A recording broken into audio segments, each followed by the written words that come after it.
Hello guys, welcome to Healthy Living at WorkoutMaster.com. Today I want to talk to you about an episode that Adam did recently about the upper cross syndrome. We know how that affects our posture, the way people perceive us, and how it can cause pain and detriment to our bodies. What we want to talk about today is actually the lower cross syndrome, which is what happens not to the upper part of the body, but to the pelvic lower back kind of part of our bodies. All right? So first, let's start with this thought. Typically when we have an upper cross syndrome, it's very possible that we can develop a lower cross syndrome. A lower cross syndrome is oftentimes seen as an increase of the curvature of your lumbar spine and also to the tightness and the movement of your hips. Now, let's start by saying that typically this is a muscle imbalance.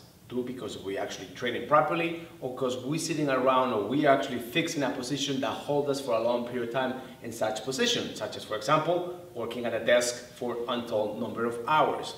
A lot of times, that pelvic, that pelvic change or that anterior pelvic tilt can be caused by having a very protuberant abdominal wall. That means having a big gut, and typically it happens to females as they actually are pregnant and they're developing the fetus. That change of weight, that change of resistance is actually going to put a lot of strain into our posture by moving the joints in our body. So let's look at this first of all. The muscles that typically tend to be tight when you have an anterior pelvic tilt is going to be your lumbar erectors, your hip flexors. The hip flexors, there's a group of muscles there that can get really tight. We have the psoas, the iliacus, the tension fasciae lata, and the rectus femoris, which is part of our quadriceps, as well as the quadriceps themselves, plus also the adductors. That are the muscles in the inner thighs. Typically, in relationship to that, the other muscles that can be very, very, very weak at the same time is going to be your abdominal complex, such as the rectus abdominis, the obliques, and the transverse, as well as the glutes and the hamstrings in certain instances, and this is something that we will talk about more in the future. They could either be tight or taut. So we have to be very careful how we treat those muscles when it's actually needed and what kind of approach we're going to use. If you believe that you have a lower cross syndrome, it's very important that those muscles that are tight, you stretch them properly. And in order to do that, as a return, what you have to do, those muscles that are weak, you have to be strengthening.